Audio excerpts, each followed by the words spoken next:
नहीं तो पहले दिन आके कोई आखे भी मैनू भी इत्थे अध दिओ, मैनू भी वड्डा मन्नो, मैनू भी वड्डा मन्नो, इउं नहीं वड्डा जाणिया जांदा। महाराज कहने पहलां प्रवान होवो, पहलां पंज जिन्हां ने पंज प्राणां नूं साधिया है वो पहलां आओ बई, पहलां सिरों पाओ उन्हां नूं दिंदे आ पंच प्रधान। फिर जिन्हां ने अंदरलियां पंज दूसरियां पौणां नूं साधिया है, सो जिहड़ी क्रिकल पौण है जिहदे नाल आपां नूं छिक आउंदी, छिक मारदे क्रिकल पौणे काम करदी। जिहड़ी कूरम पौण है ये अखां दीयां पलकां जिहड़ियां बार बार खुलदियां बंद हुंदियां, 25,000 बार खुलदियां ते बंद हुंदियां 24 घंटे। ये कूरम पौण ये काम करदी। फिर एक पौण दा नाम है नाग, जिहड़ी ढकार लिआउंदी आ अपना। फिर एक पौण देवदत्त जिहदे नाल उबासी आउंदी है। एक पौण जिहड़ी है धनज्जै, धनज्जै पौण मरण तो बाद जिहड़ा पेट फुੱਲ ਜਾਂਦਾ ये धनज्जै पौण काम करदी। इन्हां पंजां नूं जिउंदे ही काबू कर लेना। ये भी योग मत विच बड़ी डूंघी चीज़ है। वैसे तो अपने सिमरन करदिआं भी यही अवस्था बनती है। उधर जरा यह है भी हठ योग विच बहुता औखे होना पैंदा, सिमरन वालियां लई सुते सिद्धि है। सुनिया जोग जुगत तन भेद सुभावक ही बन जाता। महाराज कहने देखो भाई जिन्हें पंज प्राण पहला साधे ने, पंज पौणा दूसरियां साध लियां, उन्होंने कहांगे ये प्रधान जोगी है। साधियां जिन्हां ने साधियां उन्होंने भी असी सत्कार दिंदे।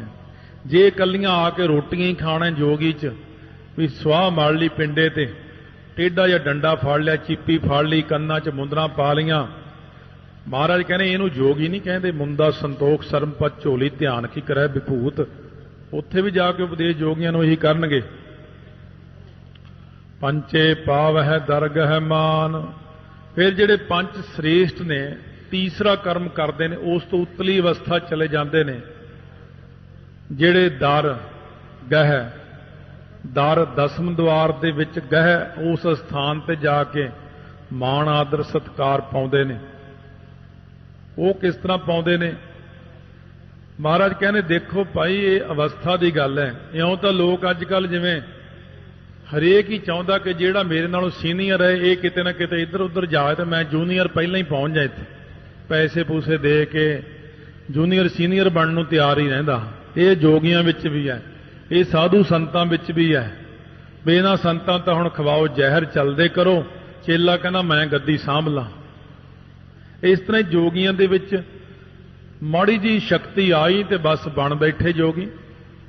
महाराज कहने तरतीब अनुसार जोगी बनो। पहला ये पंज पौणा 10 पौणा नूं साधना करो। हुण जिहड़ी है ना दसम द्वार तक जिहड़ी जानी चीज़ वो ये है कि इन्हां पहलां पंजां नूं तुसीं धारना कीता। पंजां नूं किहड़ी किहड़ी चीज़ है? खेचरी, भूचरी, चरचरी, अगोचरी ते उन्मनी। ये पंज चीज़ां संभालियां अपनियां। जे पंजां दा ध्यान कीता, जे पंजां नूं तुसीं प्राप्त कर लिया तां तुसीं दर दसम द्वार दे च माणयोग स्थान प्राप्त कर सकदे हो। नहीं तां हरेक ही चाहुंदा कि मैं वड्डा महंत बन जावां।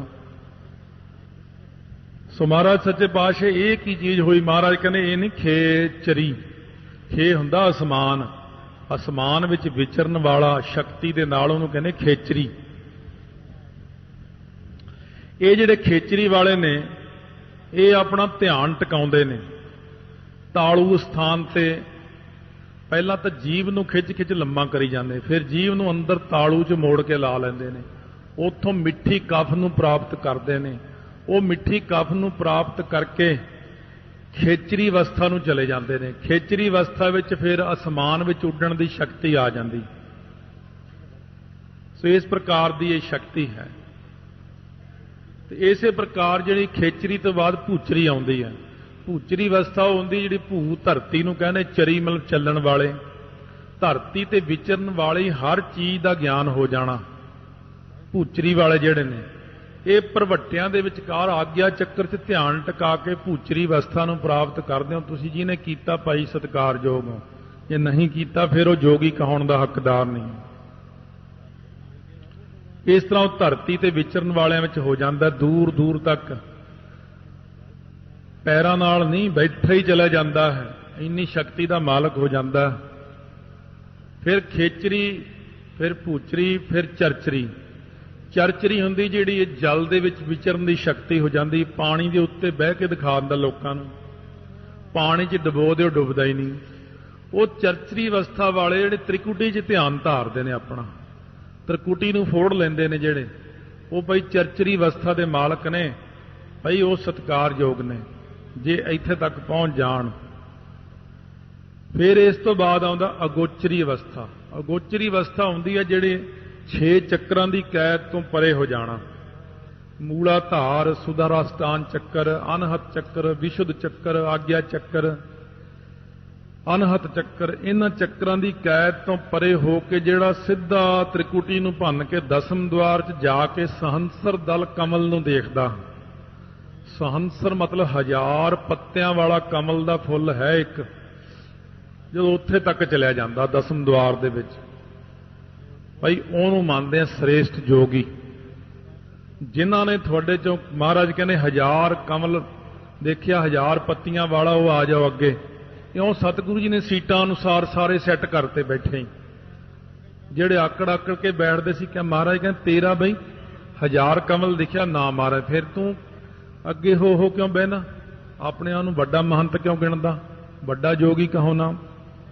ਜਿਨ੍ਹਾਂ ਨੇ ਪ੍ਰਾਪਤੀ ਕੀਤੀ ਆ ਪ੍ਰਣਵਤ ਨਾਨਕ ਤਿਨ ਕੀ ਸਰਣਾ ਜਿਨ ਤੂੰ ਨਾਹੀ ਵਿਸਰਿਆ, ਉਹ ਦੂਜਿਆਂ ਦੀ ਸ਼ਰਨ ਪੈ। ਇਉਂ ਆਪਣੇ ਆਪ ਨੂੰ ਜਿਹੜੇ ਵੱਡੇ ਕਹਾਉਂਦੇ ਸੀ ਉਹਨਾਂ ਨੂੰ ਸਤਿਗੁਰੂ ਮਹਾਰਾਜ ਨੇ ਹੰਕਾਰ ਤੋਂ ਰਹਿਤ ਕਰਤਾ। ਅਖੀਰਲੀ ਅਵਸਥਾ ਆਉਂਦੀ ਉਨਮਨੀ। ਉਨਮਨੀ ਅਵਸਥਾ ਉਹ ਹੁੰਦੀ ਹੈ ਜਦੋਂ ਆਪਣੇ ਸਵਾਸਾਂ ਨੂੰ ਚੜ੍ਹਾ ਕੇ ਤਾਲੂ ਸਥਾਨ ਦੇ ਰਾਹੀਂ ਬਿਲਕੁਲ ਵਿਚਕਾਰ, ਜਿਵੇਂ ਬੱਚਾ ਜਨਮ ਲੈਂਦਾ ਉਦੋਂ ਦੇਖੋ ਸੈਂਟਰ 'ਚ ਉਹਦਾ ਸਿਰ ਬੜਾ ਪੋਲਾ ਜਿਹਾ ਹੁੰਦਾ, ਜਿਹੜੇ ਸਥਾਨ ਤੋਂ ਦਸਮ ਦੁਆਰ ਉੱਥੇ ਕੀ ਤਾਲੂ ਸਥਾਨ ਉਹਨੂੰ ਕਹਿੰਦੇ ਨੇ। ਉਹ ਥਾਂ ਤੋਂ ਬ੍ਰਹਮਰੰਦਰ ਨਾੜੀ ਨੂੰ ਫੋੜ ਕੇ ਬ੍ਰਹਮ ਲੋਕ ਦੀ ਪ੍ਰਾਪਤੀ ਕਰਦਾ। ਉੱਥੋਂ ਦੀ ਸਵਾਸ ਕੱਢਦੇ ਨੇ ਜੋਗੀ ਆਪਣੇ, ਸੂਈ ਦੇ ਨੱਕੇ ਜਿੰਨੀ ਥਾਂ ਜਿੰਨਾ ਖੂਨ ਨਿਕਲਦਾ, ਜਦੋਂ ਉੱਥੋਂ ਆਪਣੇ ਸਰੀਰ 'ਚੋਂ ਆਤਮਾ ਨੂੰ ਕੱਢਦੇ ਨੇ, ਉਹ ਸਿੱਧਾ ਬ੍ਰਹਮ ਲੋਕ ਚਲੇ ਜਾਂਦੇ ਨੇ। ਬ੍ਰਹਮਾ ਦੇ ਲੋਕ, ਬ੍ਰਹਮਾ ਦੇ ਲੋਕ ਜਾ ਕੇ ਜਿੰਨੀ ਉਮਰ ਬ੍ਰਹਮਾ ਦੀ ਹੁੰਦੀ ਹੈ, ਉਹ ਕਈ ਵਾਰ ਦੱਸੀ ਬ੍ਰਹਮਾ ਦੀ ਉਮਰ ਕਿੰਨੀ ਹੈ, ਓਨੀ ਉਮਰ ਭੋਗ ਕੇ ਉੱਥੇ ਜਾ ਕੇ ਫਿਰ ਉਹ ਗਿਆਨ ਦੀ ਪ੍ਰਾਪਤੀ ਕਰਕੇ ਜਦੋਂ ਬ੍ਰਹਮ ਲੋਕ ਮਹਾਪਰਲੋਂ ਵੇਲੇ ਸਮਾਪਤ ਹੋਣ ਲੱਗਦਾ ਤਾਂ ਉਹ ਗਿਆਨ ਦੀ ਪ੍ਰਾਪਤੀ ਕਰਕੇ ਮੁਕਤੀ ਨੂੰ ਪਾ ਕੇ ਸਿੱਧੇ ਦਰ ਦਸਮ ਦੁਆਰੂਪੀ ਦਰ ਦੇ ਵਿੱਚ ਅੱਗੇ ਜਿਹੜਾ ਅਸਥਾਨ ਹੈ ਉੱਥੇ ਜਾ ਕੇ ਮਾਣ ਇੱਜ਼ਤ ਸਤਿਕਾਰ ਪਾਉਂਦੇ ਨੇ। ਜਦੋਂ ਦਸਮ ਦੁਆਰ ਵਿੱਚ ਸਵਾਸ ਚਲੇ ਜਾਂਦੇ ਨੇ ਜੋਗੀਆਂ ਦੇ ਤਾਂ ਉਹ ਸਾਰਿਆਂ ਨਾਲੋਂ ਸ਼੍ਰੋਮਣੀ ਗਿਣਿਆ ਜਾਂਦਾ, ਕਿਉਂ ਇਹ ਪਹਿਲੀਆਂ 3 ਅਵਸਥਾ ਨੇ। ਜਦੋਂ ਇਹਨਾਂ 3 ਅਵਸਥਾ ਦੇ ਤੱਕ ਜੋਗੀ ਚਲਿਆ ਜਾਂਦਾ, ਬ੍ਰਹਮ ਲੋਕ ਤੱਕ ਚਲਿਆ ਜਾਂਦਾ, ਤਾਂ ਸਤਿਗੁਰੂ ਮਹਾਰਾਜ ਸੱਚੇ ਪਾਤਸ਼ਾਹ ਕਹਿੰਦੇ ਨੇ ਫਿਰ ਪੰਚੇ ਪਾਵਹਿ ਦਰਗਹਿ ਮਾਨ, ਪੰਚੇ ਸੋਹੈ ਹੈ ਦਰ ਰਾਜਾਨ। ਦਰ ਸੰਸਾਰ ਦੇ ਵਿੱਚ ਰਾਜਾਨ, ਰਾਜਿਆਂ ਦੀ ਤਰ੍ਹਾਂ ਉਹ ਜੋਗੀ ਸੋਹਣੀਕ ਹੁੰਦੇ ਨੇ ਕਿਹੜੇ, ਜਿਹੜੇ ਅਵਿਦਿਆ, ਅਸਮਤਾ, ਅਭਿਨਿਵੇਸ਼, ਰਾਗ ਤੇ ਦਵੈਸ਼ 5 ਕਲੇਸ਼ਾਂ ਦਾ ਨਾਸ਼ ਕਰ ਲੈਂਦੇ ਨੇ ਦਸਮ ਦੁਆਰ ਤੱਕ ਜਾ ਕੇ। ਸਮਾਧੀ ਲਾ ਲਾ ਕੇ ਮਿਹਨਤ ਹੈ। ਅੱਜ ਦੇ ਯੁੱਗ ਵਿੱਚ ਸੇਮ ਇਹੀ ਚੀਜ਼ ਸਾਇੰਸ ਵਿੱਚ ਹੈ। ਪਹਿਲਾਂ ਸਾਇੰਸ ਇਸ ਤਰ੍ਹਾਂ ਦੀ ਸੀ, ਹੁਣ ਸਾਇੰਸ ਹੋਰ ਤਰ੍ਹਾਂ ਦੀ ਹੈ। ਨਿੱਕੇ ਜਿਹੇ ਤਾਂ ਦਿਮਾਗ ਵਿੱਚੋਂ ਹੀ ਹੈ ਇਹ, ਪਹਿਲਾਂ ਵੀ ਇਹੀ ਚੀਜ਼ ਦਿਮਾਗ ਵਿੱਚੋਂ। ਆ ਜਿਹੜੇ ਆਪਾਂ ਏਸੀ ਲਾਉਂਦੇ ਆ, ਏਸੀ ਸਰੀਰ ਵਿੱਚ ਵੀ ਹੈ, ਐਨ ਠੰਡਾ ਠਾਰ ਹੋ ਜਾਂਦਾ ਸਰੀਰ। ਉਹ ਆ ਜਿਹੜੀਆਂ ਆਪਣੀਆਂ ਜਿਹੜਾ ਸੁਖਮਨਾ ਪਿੰਗਲਾ ਨਾੜਾਂ ਨੇ, ਆ ਨੱਕ ਦੇ ਰਾਹੀਂ ਇੱਕ ਗਰਮ ਹਵਾ ਆਉਂਦੀ, ਇੱਕ ਤੋਂ ਠੰਡੀ ਆਉਂਦੀ, ਇਹਦਾ ਧਿਆਨ ਧਰ ਕੇ ਬਿਲਕੁਲ ਸਰੀਰ ਠੰਡਾ ਕਰ ਲੈਂਦੇ ਆ ਜੇ ਬਹੁਤੀ ਅੱਗ ਵਰਦੀ ਹੋਵੇ। ਆ ਜਿਹੜੇ ਜੋਗੀ ਬਰਫ਼ ਵਿੱਚ ਬੈਠਦੇ ਨੇ, ਇਹ ਏਸੀ ਨੂੰ ਉਲਟ ਦਿਸ਼ਾ ਚਲਾ ਕੇ ਸਰੀਰ ਨੂੰ ਇੰਨਾ ਗਰਮ ਕਰ ਲੈਂਦੇ ਆ, ਉਹਨਾਂ ਨੂੰ ਠੰਡ ਨਹੀਂ ਲੱਗਦੀ। ਭੁੱਖ ਨੂੰ ਵੀ ਮਾਰ ਲੈਂਦੇ, ਪਿਆਸ ਨੂੰ ਵੀ ਮਾਰ ਲੈਂਦੇ ਨੇ, ਕਾਬੂ ਕਰ ਲੈਂਦੇ ਨੇ, ਨੀਂਦ ਉੱਤੇ ਵੀ ਕਾਬੂ ਕਰ ਲੈਂਦੇ ਨੇ। ਸੋ ਮਹਾਰਾਜ ਗੁਰੂ ਨਾਨਕ ਦੇਵ ਜੀ ਕਹਿੰਦੇ ਭਾਈ ਜਿਨ੍ਹਾਂ ਨੇ ਇਹ ਹੁਣ ਅਗਲੀਆਂ 5 ਅਵਸਥਾ ਨੂੰ ਗ੍ਰਹਿਣ ਕਰ ਲਿਆ, ਉਹ ਮਹਾਨ ਜੋਗੀਆਂ ਵਿੱਚ ਆ ਜਾਂਦਾ। ਜਿਨ੍ਹਾਂ ਨੇ ਆਪਣੇ ਅੰਦਰੋਂ ਅਵਿਦਿਆ ਨੂੰ ਖਤਮ ਕਰ ਲਿਆ, ਸਰੂਪ ਦੇ ਪ੍ਰਕਾਸ਼ ਤੋਂ ਰਹਿਤ ਹੋਣਾ, ਇਹਨੂੰ ਅਵਿਦਿਆ ਕਹਿੰਦੇ। ਹਲੇ ਆਪਾਂ ਨੂੰ ਵੀ ਨਹੀਂ ਹੋਇਆ ਇਹ ਸਰੂਪ ਦਾ ਪ੍ਰਕਾਸ਼। ਜਿਨ੍ਹਾਂ ਨੂੰ ਹੋਇਆ ਉਹ ਅਵਿਦਿਆ ਤੋਂ ਬਾਹਰ ਚਲੇ ਗਏ। ਹਾਲੇ ਆਪਾਂ ਨੂੰ ਸਰੂਪ ਦਾ ਪ੍ਰਕਾਸ਼ ਨਹੀਂ ਹੋਇਆ ਕਈਆਂ ਨੂੰ, ਇਸ ਕਰਕੇ ਆਪਾਂ ਅਵਿਦਿਆ ਦੇ ਅੰਦਰ ਹਾਂ। ਕਲੇਸ਼ ਹੈ 5। ਅਸੰਮਤਾ ਹੋਣੀ, ਬਿਰਤੀ ਜਿਹੜੀ ਹੈ ਉਹ ਸਮਾਨ ਨਾ ਹੋਣੀ, ਬਿਰਤੀ ਡਾਵਾਂ ਡੋਲ ਰਹਿਣੀ, ਇਹਨੂੰ ਅਸੰਮਤਾ ਕਹਿੰਦੇ ਨੇ। ਫਿਰ ਆਉਂਦਾ ਅਭਿਨਿਵੇਸ਼, ਗੁਰੂ ਸਾਹਿਬ ਦੀ ਆਗਿਆ ਤੋਂ ਉਲਟ ਚੱਲਣਾ, ਗੁਰੂ ਵੇਦ ਸ਼ਾਸਤਰ ਦੀ ਆਗਿਆ ਤੋਂ ਜੋਗੀ ਲੋਕੋ ਉਲਟ ਚੱਲਣਾ, ਕਿ ਜਿਹੜੀ ਗੱਲ ਗੁਰੂ ਨੇ ਕਹਿਣੀ ਉਹ ਨਹੀਂ ਮੈਂ ਮੰਨਣੀ, ਬਸ ਇਹ ਪਰ ਨਹੀਂ ਕਰ ਲੈਣਾ, ਇਹਨੂੰ ਅਭਿਨਿਵੇਸ਼ ਕਲੇਸ਼ ਕਹਿੰਦੇ ਨੇ। ਇੱਕ ਹੁੰਦਾ ਰਾਗ, ਬਿਨਾਂ ਕਾਰਨ ਤੋਂ ਕਿਸੇ ਨਾਲ ਮੋਹ ਕਰਨਾ। ਇੱਕ ਹੁੰਦੀ ਦਵੈਖ, ਬਿਨਾਂ ਕਾਰਨ ਤੋਂ ਈਰਖਾ ਕਰਨੀ ਕਿਸੇ ਨਾਲ। ਇਹਨਾਂ 5 ਕਲੇਸ਼ਾਂ ਨੂੰ ਕੱਟ ਕੇ 10ਵੇਂ ਦੁਆਰ ਵਿੱਚ ਜਾ ਕੇ ਚੌਮੁਖ ਦੀਵਾ ਜੋਤ ਦੁਆਰ, ਜਿਹੜੇ ਬ੍ਰਹਮ ਦੀ ਲਾਟ ਦੇ ਦਰਸ਼ਨ ਕਰ ਲੈਂਦੇ ਨੇ 10ਵੇਂ ਦੁਆਰ ਵਿੱਚ, ਉਹਨੂੰ ਜੋਗੀ ਮੰਨਿਆ ਜਾਂਦਾ। ਤਾਂ ਜੋਗੀ ਲੋਕਾਂ ਨੂੰ ਥੋੜੀ ਜਿਹੀ ਮਹਾਰਾਜ ਨੇ ਸੋਝੀ ਦਿੱਤੀ ਕਿ 5 ਪ੍ਰਵਾਨ, 5 ਪ੍ਰਧਾਨ, ਪੰਚੇ ਪਾਵ ਹੈ ਦਰਗਹਿ ਮਾਨ, ਪੰਚੇ ਸੋਹ ਹੈ ਦਰ ਰਾਜਾਨ, ਪੰਚਾਂ ਕਾ ਗੁਰ ਏਕ ਧਿਆਨ। ਹੁਣ ਉਹ ਜਿਹੜੇ ਨੇ 5 ਦਾ ਧਿਆਨ ਕਰਦੇ ਨੇ, ਕਿੰਨਾ ਦਾ 5 ਤੱਤਾਂ ਦਾ ਧਿਆਨ ਕਰਕੇ ਏਕ ਜਿਹੜਾ ਗੁਰ ਚੇਤਨ ਸਰੂਪ ਬ੍ਰਹਮ ਹੈ, ਬ੍ਰਹਮ ਦੀ ਲਾਟ ਹੈ, 10ਵੇਂ ਦੁਆਰ ਦੇ ਜਿਹੜਾ ਪ੍ਰਕਾਸ਼ ਹੈ, ਉੱਥੇ ਧਿਆਨ ਲਾ ਕੇ ਰੱਖਦੇ ਨੇ। ਉਹਨਾਂ ਸ੍ਰੇਸ਼ਟ ਜਨਾਂ ਦਾ 5 ਤੱਤਾਂ 'ਚ ਧਿਆਨ ਲਾ ਕੇ ਇੱਕ ਬ੍ਰਹਮ ਵਿੱਚ ਧਿਆਨ ਲਾਉਣਾ ਹੀ ਸ੍ਰੇਸ਼ਟ ਮੰਨਿਆ। ਇਸ ਤਰ੍ਹਾਂ ਗੋਡਿਆਂ ਤੱਕ ਧਰਤੀ ਦਾ ਧਿਆਨ ਧਰਦੇ ਨੇ, ਇਉਂ ਧਰਤੀ ਤੇ ਵਿਚਰਨ ਦੀ ਸ਼ਕਤੀ ਹੋ ਜਾਂਦੀ ਹੈ। ਲੱਕ ਤੱਕ ਪਾਣੀ ਦਾ ਧਿਆਨ ਧਰਦੇ ਨੇ, ਪਾਣੀ ਵਿੱਚ ਨਹੀਂ ਡੁੱਬਦਾ। ਨਾਭੀ ਤੱਕ ਅੱਗ ਦਾ ਧਿਆਨ ਧਰਦੇ ਨੇ, ਅੱਗ ਸਾੜ ਨਹੀਂ ਸਕਦੀ। ਗਲੇ ਤੱਕ ਧਿਆਨ ਧਰਦੇ ਨੇ, ਪੌਣ ਦਾ, ਪੌਣ ਉਹਨਾਂ ਨੂੰ ਕੁਝ ਨਹੀਂ ਕਹਿੰਦੀ। ਗਲ ਤੋਂ ਲੈ ਕੇ 10ਵੇਂ ਦੁਆਰ ਤੱਕ ਫਿਰ ਜਿਹੜਾ ਆਕਾਸ਼ ਦਾ ਧਿਆਨ ਧਰਦੇ ਨੇ, ਆਕਾਸ਼ ਵਿੱਚ ਵਿਚਰਨ ਵਾਲੀਆਂ ਚੀਜ਼ਾਂ ਦਿਖਣ ਲੱਗ ਪੈਂਦੀਆਂ ਤੇ ਖੁਦ ਵੀ ਆਕਾਸ਼ ਵਿੱਚ ਉੱਡਣ ਦੀ ਸ਼ਕਤੀ ਦੇ ਮਾਲਕ ਬਣ ਜਾਂਦੇ ਨੇ। ਉਹ 5 ਇਹਨਾਂ ਤੱਤਾਂ ਦਾ ਧਿਆਨ ਕਰਕੇ ਫਿਰ ਉਹ ਜਿਹੜਾ ਹੈ ਉਹਨਾਂ ਦਾ ਧਿਆਨ ਕਿੱਥੇ ਜੁੜ ਜਾਂਦਾ ਹੈ? ਏਕ ਜਿਹੜਾ ਗੁਰ ਹੈ, ਏਕ ਗੁਰ ਕਿਹੜਾ? ਜਿਹੜਾ ਚੇਤਨ, ਗੁਰ ਦੇ ਰਾਰੇ ਨੂੰ ਔਂਕੜ ਹੋਣ ਕਰਕੇ ਬ੍ਰਹਮ ਦਾ ਵਾਚਕ ਹੈ। ਚੇਤਨ ਬ੍ਰਹਮ ਦੀ ਲਾਟ ਵਿੱਚ ਉਹਨਾਂ ਦਾ ਧਿਆਨ ਜੁੜ ਜਾਂਦਾ। ਉਸ ਲਾਟ ਵਿੱਚ ਜਦੋਂ ਧਿਆਨ ਜੁੜਦਾ, ਪ੍ਰਕਾਸ਼ ਵਿੱਚ ਧਿਆਨ ਜੁੜਨ ਕਰਕੇ ਉਹ ਇੱਕ ਮਹਾਨ ਤੇ ਸ੍ਰੇਸ਼ਟ ਯੋਗੀ ਬਣ ਜਾਂਦਾ। ਉਹ ਬ੍ਰਹਮ ਲੋਕ ਵਿੱਚ ਚਲਿਆ ਜਾਂਦਾ। ਬ੍ਰਹਮ ਲੋਕ ਵਿੱਚ ਜਾ ਕੇ ਸਾਰਾ ਸਮਾਂ ਬਤੀਤ ਕਰਕੇ ਅੰਤ ਨੂੰ ਉਹ ਬ੍ਰਹਮ ਰੰਧਰ ਰਾਹੀਂ ਆਪਣੇ ਸਰੀਰ ਨੂੰ ਫੋੜ ਕੇ ਉੱਥੇ ਪਹੁੰਚਦਾ, 10ਵੇਂ ਦੁਆਰ ਨੂੰ ਫੋੜ ਕੇ, ਤਾਂ ਉਸ ਵਕਤ ਜਾ ਕੇ ਉੱਥੇ ਫਿਰ ਗਿਆਨ ਪ੍ਰਾਪਤ ਕਰਦਾ। ਗਿਆਨ ਪ੍ਰਾਪਤ ਕਰਕੇ ਫਿਰ ਮੁਕਤੀ ਦੀ ਪ੍ਰਾਪਤੀ ਕਰਦਾ। ਤਾਂ ਜਾ ਕੇ ਕਿਤੇ ਜੋਗੀ ਨੂੰ ਆਨੰਦ ਆਉਂਦਾ।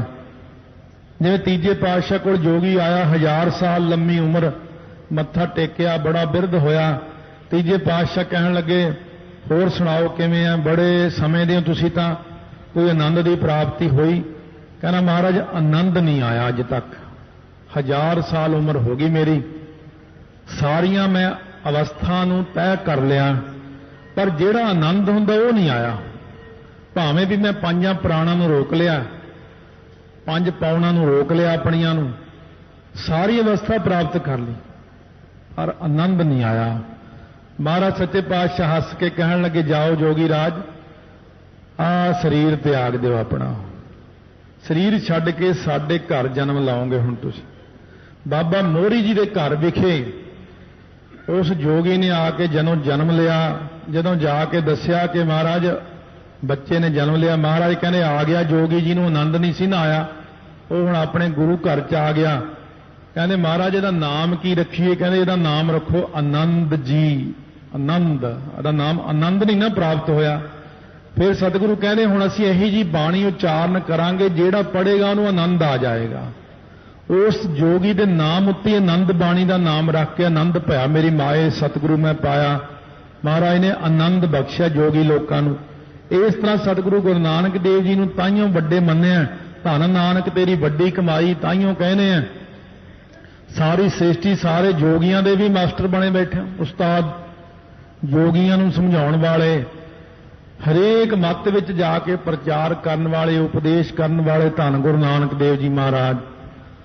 ਸਾਰੀ ਜਿੰਨੀ ਵੀ ਸ੍ਰਿਸ਼ਟੀ ਹੈ, ਮੁਸਲਮਾਨ, ਹਿੰਦੂ, ਮੁਸਲਮਾਨ ਕਹਿੰਦੇ ਸਾਡਾ ਪੀਰਾਨ ਪੀਰ ਹੈ, ਹਿੰਦੂ ਕਹਿੰਦੇ ਸਾਡਾ, ਗੁਰਸਿੱਖ ਕਹਿੰਦੇ ਸਾਡਾ, पर तू साझा साहिब बाप हमारा, इस करके वो साझा साहिब मालक है अकाल पुरख वाहिगुरु गुरु नानक देव जी, जिन्हों ने जोगियां नूं इस तरीके नाल पंच प्रवाण की पौड़ी राही पावन पवित्र उपदेश दे के कृतार्थ किया है।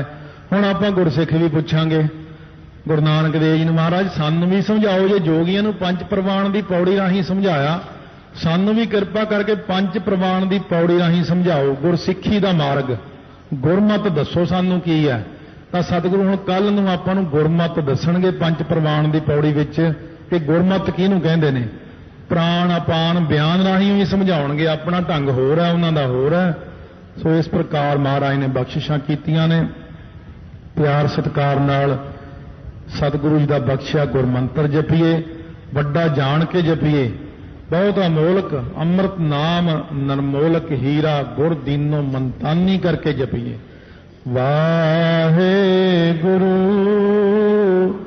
वाहे गुरु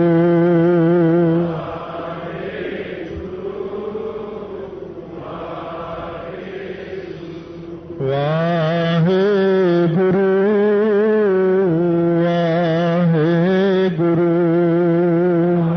पातशाह ने कल के उपदेश विच आपां नूं पंच प्रवाण पंच प्रधान की पौड़ी विच बख्शिशां कीतियां सी। सिद्धां नूं उन्हां दे मत राही समझाया सी कि किवें पंज पौणा रोकणियां ने, पंज छोटियां पौणा, फिर इसे प्रकार जिहड़ी अवस्था खेचरी भूचरी आदि सुणाईयां। हुण गुरमत द्वारा जिहड़ी है ये पंज पौणा गुरमत द्वारा वखरियां किस्म दीयां हन। ये जिहड़ी प्राण है, गुरसिख ने प्राण पाउण नूं किवें रोकना? प्राण दा मतलब जिहड़ी परमेश्वर दी पछाण वाले हो जाना, ये अपनी प्राण पाउण है। पछाण वाले किवें हो जाना? जिवें महाराज ने कहा सब गोबिंद है, सब गोबिंद है, गोबिंद बिन नहीं कोई। सारिਆਂ अंदर एक वाहिगुरू ਨੂੰ देखना, कोई थां ऐसी नहीं जिथे ना होवे। कुदरत दिसै, कुदरत सुणीए, कुदरत भौ सुखसार, कुदरत पाताली आकाशी, कुदरत सर्वाकार। सारा कुछ वाहिगुरू ਨੂੰ जान लेना है, प्राण तो भाव पछाण करनी। फिर अपान हुंदी है, क्योंकि प्राण उपरों मूँह विचों आउंदे जांदे ने, अपान वायु खारज हुंदी है। इस करके अपान नूं रोकण दा मतलब है इत्थे कि जिहड़ा संसार वल्लों बेपछाण हो जाना, संसार वल्लों अपने आप नूं मोड़ लेना, इहनूं ही अपान वायु कहंदे ने। परमेश्वर दी पछाण वाले हो जाओ अते संसार वल्लों बेपछाण हो जाओ। अखां बाझों वेखना, बिन कन्ना सुनना, इहो जे बन जाओ। कबीर गूंगा हुआ बावरा, बहरा हुआ कान। कबीर जी कहते मैं गूंगा बोला हो गया। कहते तुसीं तां चंगे भले लगदे हो, अखां तुहाडीआं देख रहीआं, कान सुणदे ने। कबीर जी कहते हाँ मैं गूंगा हो गया। किहड़ी गल्लों? कहते जद कोई आके महात्मा कोल कबीर जी कोल बैठे, कबीर जी साडे फलाना बंदा तो इन्ना माड़ा, फलाना है, कबीर जी चुप करके बैठे रहने, जिवें गूंगा बैठा हुंदा। जे कोई माड़ा काम करदा, कबीर जी अखां बंद कर लैंदे। मैं अन्ना, कहते मैं दिखदा नहीं। जे कोई बंदा कोई माड़ी गल करदा, निंदा चुगली, कन्नां ते हथ रख लिया, मैं बोला मैनूं सुणदा नहीं। ते जे कोई आ गया सत्संगी पुरुष आके कोई धार्मिक वचन करन लग जाए, उदों कंन चंगे भले काम करते हैं, उदों संगत में चंगियां भलियां अखां खोल के रखते हैं। राम राम बोलना तो उच्ची उच्ची बोलते, कोई शब्द गायन करना। तो रब दे प्यारे जिहड़े हुंदे ने, ये की करते हैं, जदों तक कोई माड़ी गल सुनणगे तो मूँह बंद कर लैणगे, गूंगे हो जाते, अन्ने हो जाते हैं, बोले हो जाते। हुण जदों महापुरुष कई बार हासे सानूं कहंदे तू अन्ना हो जाए तू, तो आम बंदे ने कहना लै भी अन्ना करता इहनूं। अन्ने का मतलब यह हुंदा संसार वल्लों अन्ने हो जाना। सो इसे प्रकार ही जदों कोई बंदा इत्थे नंगे सिर आउंदा है ਆਪਾਂ ਉਹਨੂੰ ਕਹਿੰਦੇ ਉਹ ਅੰਨਾ ਹੋਇਆ, ਤੈਨੂੰ ਗੁਰੂ ਗ੍ਰੰਥ ਸਾਹਿਬ ਨਹੀਂ ਦਿਖਦੇ, ਤੈਨੂੰ ਪਤਾ ਨਹੀਂ ਗੁਰਦੁਆਰਾ ਸਿਰ ਢੱਕ ਕੇ ਆਉਣਾ, ਜੇ ਕੋਈ ਜੁੱਤੀ ਲੈ ਕੇ ਆ ਜਾਏ ਉਹਨੂੰ ਵੱਧ ਅੰਨਾ ਗਿਣਾਂਗੇ ਆਪਾਂ। ਸੰਸਾਰ ਦੇ ਅੰਦਰ ਕਈ ਬੰਦੇ ਇਹੋ ਜਿਹੇ ਵੀ ਤੁਸੀਂ ਦੇਖੇ ਹੋਣੇ ਆ, ਜੇ ਉਹਨਾਂ ਨੂੰ ਕੋਈ ਕੰਮ ਦੀ ਗੱਲ ਕਰੋ ਬੋਲੇ ਬਣ ਜਾਂਦੇ ਆ। ਹੈ ਕੀ ਕਿਹਾ, ਜੇ ਉਹਨੂੰ ਕਹੋ ਆ 20 ਰੁਪਏ ਦੇਣੇ ਸੀ ਤੁਹਾਡੇ 50 ਰੁਪਏ, ਅੱਛਾ ਲਿਆ ਬਈ, ਉਹ ਜਦੋਂ ਹੀ ਹੋ ਜਾਂਦੇ ਉਸ ਵਕਤ ਕੰਨ ਚੰਗੇ ਭਲੇ ਕੰਮ ਕਰਨ ਲੱਗ ਜਾਂਦੇ ਉਹਨਾਂ ਦੇ। ਉਹ ਸੰਸਾਰੀ ਬੰਦੇ ਨੇ। ਜਿਹੜੇ ਬੰਦੇ ਰੱਬ ਦੇ ਪਿਆਰੇ ਨੇ ਉਹਨਾਂ ਨੂੰ ਜੇ ਦੁਨਿਆਵੀ ਗੱਲ ਕਰੋ ਬੋਲੇ ਹੋ ਜਾਂਦੇ। ਕੀ ਆਖਿਆ ਮੈਂ ਸੁਣਿਆ ਨਹੀਂ, ਸਮਝ ਨਹੀਂ ਲੱਗੀ ਉਹਨੂੰ। ਮਾੜੀ ਗੱਲ ਨੂੰ ਦੇਖਣ ਵੇਲੇ ਅੱਖਾਂ ਹੀ ਬੰਦ ਕਰ ਲੈਣਗੇ, ਮੈਂ ਦੇਖਿਆ ਹੀ ਨਹੀਂ, ਮੈਨੂੰ ਪਤਾ ਹੀ ਨਹੀਂ। ਸੰਸਾਰ ਦਾ ਤੇ ਰੱਬ ਦੇ ਪਿਆਰਿਆਂ ਦੇ ਬੰਦਿਆਂ ਦੇ ਇਉਂ ਅਪਾਨ ਵਾਯੂ ਵਿੱਚ ਵਰਤ ਜਾਂਦੇ ਨੇ। ਉਹ ਸੰਸਾਰ ਨੂੰ ਦੇਖਦੇ ਹੀ ਨਹੀਂ ਕੀ ਹੋ ਰਿਹਾ ਦੁਨੀਆ 'ਚ। ਆ ਜਿਹੜੇ ਇੱਥੇ ਆ ਕੇ ਕਈ ਵਾਰੀ ਕਰਦੇ ਹੁੰਦੇ ਆ ਨਾ, ਆ ਨਹੀਂ ਠੀਕ, ਉਹ ਨਹੀਂ ਠੀਕ, ਇੱਥੇ ਐ। ਮੈਂ ਕਦੇ ਤੁਹਾਨੂੰ ਕਿਹਾ ਇੱਥੇ ਆ ਨਹੀਂ ਠੀਕ? ਮੈਂ ਕਦੇ ਵੀ ਨਹੀਂ ਕਿਹਾ। ਮੈਂ ਕਿਸੇ ਵੱਲ ਦੇਖਦਾ ਹੀ ਨਹੀਂ, ਮੈਂ ਅੰਨਾ ਹੋ ਕੇ ਤੁਰਿਆ ਜਾਂਦਾ। ਕਿਉਂ? ਤੁਸੀਂ ਕੁਝ ਨਹੀਂ ਸੁਧਾਰ ਸਕਦੇ, ਇੱਥੇ ਕੁਝ ਨਹੀਂ ਹੋਣ ਵਾਲਾ। ਇੱਕ ਗਰੰਟੀ ਲੈ ਲਓ ਵੀ ਸਿੱਖ ਇੱਕ ਗਰੰਟੀ ਲਵੇ, ਮੈਂ ਆਪਣੇ ਆਪ ਨੂੰ ਸੁਧਾਰਨਾ ਬਸ। ਜੇ ਸਾਰੇ ਜਾਣੇ ਆਪੋ ਆਪਣੀ ਜ਼ਿੰਮੇਵਾਰੀ ਲੈ ਲਓ ਵੀ ਅਸੀਂ ਆਪਣੇ ਆਪ ਨੂੰ ਸੁਧਾਰਨਾ ਹੈ, ਸਾਰੇ ਹੀ ਸੁਧਰ ਜਾਵਾਂਗੇ। ਜੇ ਆਪਾਂ ਦੂਜਿਆਂ ਨੂੰ ਸੁਧਾਰਨ ਦੀ ਗਰੰਟੀ ਲੈ ਲਈ ਤੇ ਆਪ ਸੁਧਰੇ ਨਹੀਂ ਤੇ ਆਪਾਂ ਕਦੇ ਵੀ ਨਹੀਂ ਸੁਧਰ ਸਕਦੇ। ਇਸ ਕਰਕੇ ਆਪੋ ਆਪਣਾ ਜੀਵਨ ਆਪਣਾ ਸੁਧਾਰੋ, ਨਾ ਬਾਹਲਾ ਦੇਖੋ ਆਸਾ ਪਾਸਾ, ਨਾ ਬਹੁਤਾ ਸੁਣੋ, ਨਾ ਬਹੁਤਾ ਬੋਲੋ, ਚੁੱਪ ਕਰਕੇ ਸੰਸਾਰ ਦੇ ਅੰਦਰ ਵਿਚਰੋ। ਇਹਨੂੰ ਕਹਿੰਦੇ ਅਪਾਨ ਵਾਯੂ 'ਚ ਵਰਤਣਾ। ਫਿਰ ਆਉਂਦੀ ਵਾਯੂ ਸਮਾਨ। ਸਾਰੇ ਸਰੀਰ ਦੇ ਵਿੱਚ ਸਮਾਨ ਵਾਯੂ ਵਰਤਦੀ ਹੈ। ਗੁਰਸਿੱਖ ਜਿਹੜਾ ਉਹ ਪਰਮੇਸ਼ਰ ਨੂੰ ਸਮਾਨ ਜਾਣਦਾ, ਹਰ ਇੱਕ ਜਗ੍ਹਾ ਦੇ ਉੱਤੇ ਸਰਬ ਵਿਆਪਕ ਜਾਣਦਾ। ਇਹ ਉਹਦੀ ਸਮਾਨ ਵਾਯੂ ਹੋ ਗਈ। ਇਸੇ ਪ੍ਰਕਾਰ ਜਿਹੜੀ ਬਿਆਨ ਹੈ, ਬਿਆਨ ਵਾਯੂ ਜਿਹੜੀ ਨਾਭੀ 'ਚ ਵਰਤਦੀ ਹੈ। ਰੱਬ ਦੇ ਪਿਆਰੇ ਕੀ ਕਰਦੇ ਨੇ? ਬਿਆ ਨਾਮ ਦਵੈਸ਼ ਦਾ ਹੈ। ਉਹ ਦਵੈਸ਼ ਈਰਖਾ ਤੋਂ ਰਹਿਤ ਹੋ ਜਾਂਦੇ ਨੇ। ਇਹ ਬਿਆਨ ਵਾਯੂ 'ਚ ਵਰਤਦੇ ਨੇ ਉਹ।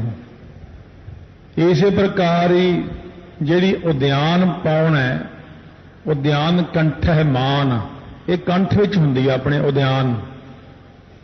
ਗੁਰਮੁਖ ਕੀ ਕਰਦੇ ਨੇ? ਉਹ ਸੰਸਾਰ ਨੂੰ ਹੀ ਉਦਿਆਨ ਸਮਝਦੇ ਨੇ। ਉਦਿਆਨ ਹੁੰਦਾ ਬੀਆਬਾਨ ਜੰਗਲ।